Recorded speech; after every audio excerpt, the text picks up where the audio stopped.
आमतौर से directly shares नहीं लेने चाहिए, म्यूचुअल फंड लेने चाहिए। चाहे आप इंडेक्स फंड लो, चाहे आप पैसिव फंड ले रहे हो यानी कि, या फिर आप एक्टिव फंड ले रहे हो, चाहे आप इंडिया की मार्केट में इन्वेस्ट कर रहे हो, चाहे यूएस या किसी भी कंट्री में आप इन्वेस्ट कर रहे हो, आमतौर से म्यूचुअल फंड लेने चाहिए, शेयर्स नहीं लेने चाहिए। कारण बड़ा सिंपल है, जो एक इंडिविजुअल स्टॉक होता है वो बहुत ज़्यादा रिस्की है एज़ कम्पेयर टू इंडेक्स के, यानी कि पूरी की पूरी मार्केट खरीदना सेफ बेट होती है। उसमें डाइवर्सिफिकेशन होता है, वैल्यूएशंस आपको ठीक मिल जाती हैं। जब आप एक पर्टिकुलर, आपको मैनेजमेंट क्वालिटी पे भी ध्यान नहीं देना पड़ता। बड़े सारे रीजंस है जिसकी वजह से म्यूचुअल फंड जो है वो ज़्यादा अच्छी ऑप्शन है as compare to direct stock picking के। तो मैंने कभी ज़्यादा शेयर वेयर नहीं लिए, मैंने म्यूचुअल फंड ही लिए हैं। तो लेकिन फिर भी आपके आसपास के लोग होते हैं, कई बार कहते हैं लोग, भैया अडानी के स्टॉक्स जो हैं वो 60% क्रैश हो गए हैं, क्या हमें अडानी के स्टॉक्स खरीदने चाहिए, क्या हमें पहले खरीदने चाहिए थे, चलो अब तो क्रैश हो गया अब तो पक्का ही ले लें, या फिर कोई बजाज फाइनेंस का स्टॉक ले लें, क्या क्या एशियन पेंट, एचडीएफसी ले लें, कौन सा शेयर लें मतलब। तो अगर आप स्टॉक पिकिंग सीखना ही चाहते हैं, अगर आपको लगता है अभी मेरे को थोड़ा बहुत तो आइडिया होना चाहिए कि मेरे को कौन सा, वैसे स्टॉक पिकिंग से आप, मेरे को लगता नहीं है कि रिटेल इन्वेस्टर के लेवल पे ये सीखने की ज़रूरत है खास।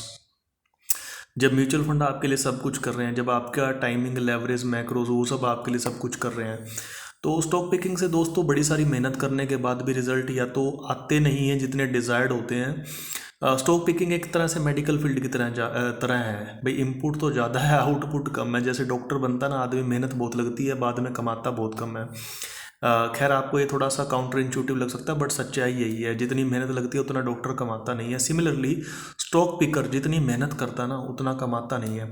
अनटिल अनलेस आप फंड मैनेजर हो, आप पब्लिक का पैसा मैनेज कर रहे हो, फिर तो ठीक है, आपको एक्स परसेंटेज के हिसाब से बहुत सारा पैसा मिलेगा, बहुत तनख्वाह मिलेगी आपको, सारा कुछ बढ़िया होगा। लेकिन अगर आप एक रिटेल इन्वेस्टर, आपने अपना ही पैसा लगाना खाली, तो स्टॉक पिकिंग का ज़्यादा मतलब नहीं है।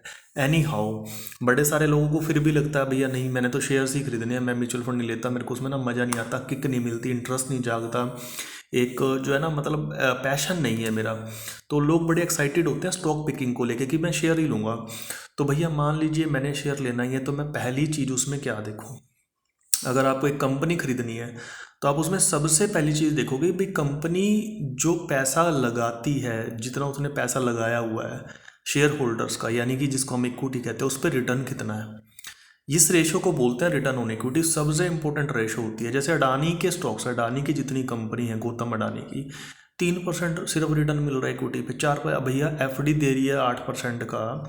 और कोई भी ऐसा, बहुत सारी जगह है जहाँ पे आपको 10-12% का तो रिटर्न मिल जाएगा। सेंसेक्स 15% का रिटर्न दे रहा है, आप भैया रिटर्न दे रहे हो 3-4% का। तो ऐसे अडानी स्टॉक लेने का क्या फ़ायदा जो अपनी कैपिटल पे 3% कमा रहा है। आप अपनी, मैं अपनी कैपिटल पे सेंसेक्स में लगाऊंगा तो 15% कमा लूंगा। अडानी ने जो कैपिटल इन्वेस्ट कर रखी है, चाहे उसकी हो, चाहे बैंक से ली हो, चाहे किसी की भी हो, सारी कैपिटल पे भैया वो 3% कमा रहा है।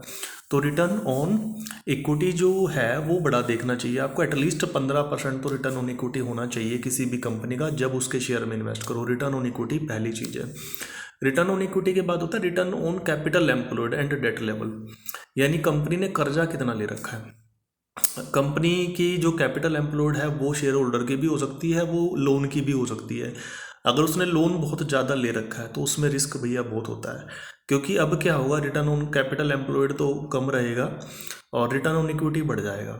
ठीक है, तो क्योंकि अगर आपने बहुत सारा लोन ले रखा है, कल को बिजनेस में कोई भी दिक्कत आ जाए तो फिर उस लोन के ब्याज ही देने में, जैसे आजकल क्या हो रहा है, मैक्रो इकोनॉमिक्स चेंज हो गई है, इन्फ्लेशन हो गया, इंटरेस्ट रेट बढ़ गया, सारा पैसा आपका तो ब्याज ही देने में चला जाएगा।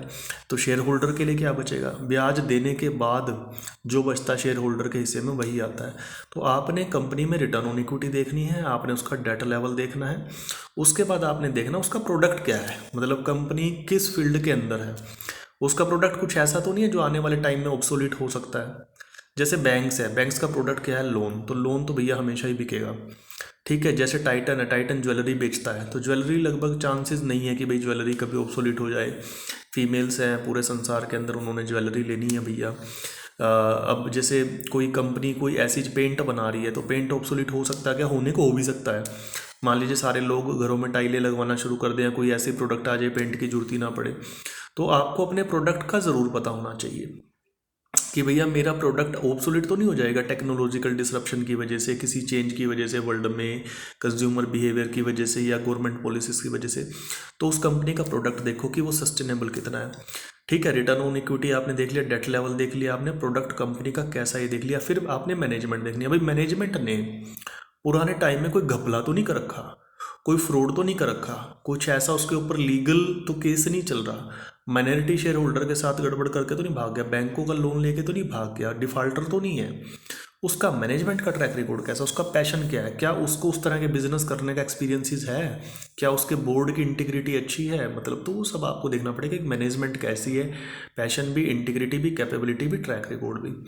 तो मैनेजमेंट देखने के बाद और क्या देखोगे भैया, आपने रिटर्न ऑन इक्विटी देख लिया, डेट लेवल देख लिया आपने, आपने जो है और क्या देखा था आपने भैया, प्रोडक्ट उसका ऑब्सोल्यूट तो नहीं हो जाएगा, और वो ये देखा।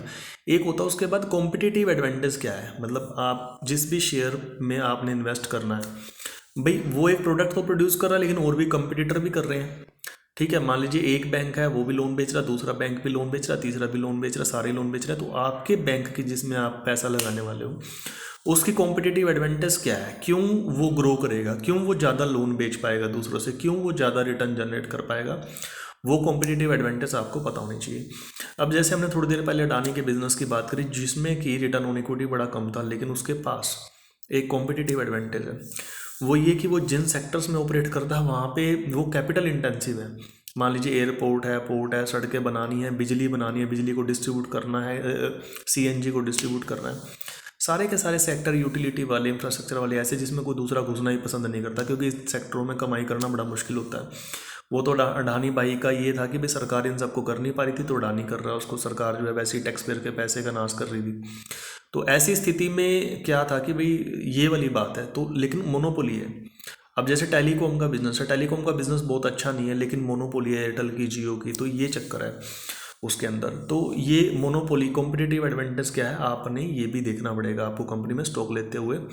और क्या देखोगे लास्ट में आप देखोगे वैल्यूएशन में सबसे कॉमन पैरामीटर है प्राइस टू अर्निंग, यानी कि जो आप शेयर ले रहे हो वो महंगा तो नहीं है। अडानी का शेयर क्रैश होने से पहले 333 के पीई प्राइस टू अर्निंग पे चला, 333 के पीई पे चल रहा था।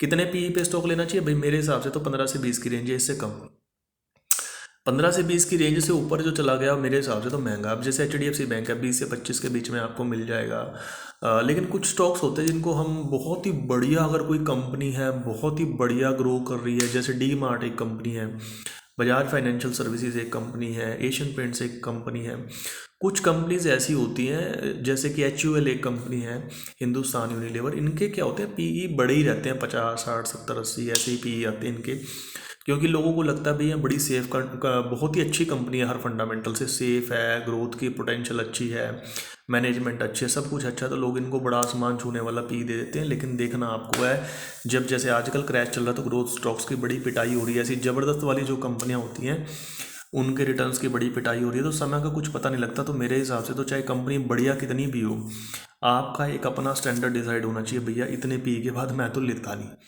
देखी जाएगी, कोई वहाँ पे पैसा कमा रहा तो कमा रहा है, ठीक है। कुछ अच्छे फंड मैनेजर कहते हैं जी हमसे कोटक महिंद्रा बैंक छूट गया क्योंकि प्राइस महंगा, तो उतना प्राइस हम देने के लिए तैयार नहीं, तो उसमें कोई दिक्कत नहीं है कि अगर आप कुछ अच्छी कंपनीज को मिस कर जाओ। अदरवाइज़ अगर आपने ये सब नहीं करना है भैया, मैंने मिस भी नहीं करना, फिर तो इंडेक्स ही ले लो। लेकिन स्टॉक पिकिंग अगर आप कर रहे हो तो आपको valuations, price to earning, price to book value, दूसरे स्टॉक्स की क्या वैल्यूएशंस है उसी सेक्टर के अंदर, ये सब देखना पड़ेगा आपको ना। तो हमने देखा कि स्टॉक पिकिंग कैसे करनी है, स्टॉक पिकिंग के 4-5 पार्ट देख लिए। अगर आप शेयर लेना चाहते हैं तो रिटर्न ऑन इक्विटी जरूर देखें, डेट लेवल, कंपनी पे उधार कितना है ये आपको जरूर, अडानी स्टॉक पे बहुत उधार है वो देखें, कॉम्पिटिटिव एडवांटेज देखें, मैनेजमेंट क्वालिटी देखें, और क्या देखना होता भैया, जो 2 चीज़ें और भी मैंने इसके अलावा बताई थी, कैश फ्लोज कैसे हैं, एसेट एलोकेशन कैसा है, कई सारे 8-10 फैक्टर होते हैं बेसिकली स्टॉक्स को देखने के लिए, तो वो सारे दोस्तों आपको जरूर देखने पड़ेंगे। फिर एट लास्ट आपको ट्रैक करना पड़ेगा कि इन सब फैक्टर्स में कोई चेंज तो नहीं हो रहा। ऐसा तो नहीं है कि पहले तो मैनेजमेंट अच्छी थी, बाद में उसके लट, जैसे धीरू भाई अंबानी ने कंपनी बड़ी अच्छी चलाई लेकिन बाद में अनिल अंबानी ने आके बर्बाद कर दी।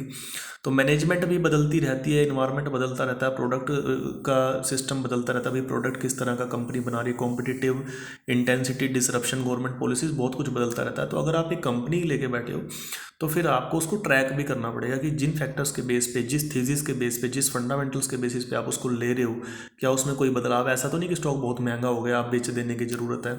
तो ये सारी चीज़ें दोस्तों स्टॉक पिकिंग में आपको देखनी पड़ेगी। बड़ा इजी होता है, अगर आप इन चीज़ों पे ध्यान दोगे 8-10 फैक्टर्स पे, तो आप इजीली एक पोर्टफोलियो बना लोगे स्टॉक्स का, जिसमें कि आप इन्वेस्ट कर सकते हो। लेकिन ऐसी स्थिति में दोस्तों बड़ी सारी चीज़ें रह भी जाती हैं। प्रॉब्लम स्टॉक पिकिंग के साथ, डायरेक्ट स्टॉक पिकिंग के साथ क्या आती है मैं बताता हूँ आपको। पहली तो बात है, मैनेजमेंट तक आपकी एक्सेस नहीं होती, और इतना आसान नहीं है पता लगाना कि भाई कंपनी ने अपनी जो बैलेंस शीट है या जो उसके मतलब खाते हैं, जो उसके स्टेटमेंट्स हैं, उनको मैनिपुलेट तो नहीं करा है। बड़ी सारी चीज़ें हैं, कई बार वो मैनिपुलेट कर देती है, चोरों का सिस्टम है। अभी येस बैंक का पता ही नहीं लगेगा आपको कहाँ कब कौन DHFL था, इतने घपले हो रहे हैं। तो मतलब इतना आसान नहीं है मैनेजमेंट के बारे में पता लगाना। जो वो पब्लिक में इंफॉर्मेशन दे रहे हैं, वो इंफॉर्मेशन किस हद तक करेक्ट है उसको पता लगाना, फिर सारा सारा दिन उसको बैठ के ट्रैक करो, आपको इतना टाइम उसमें वेस्ट हो जाएगा।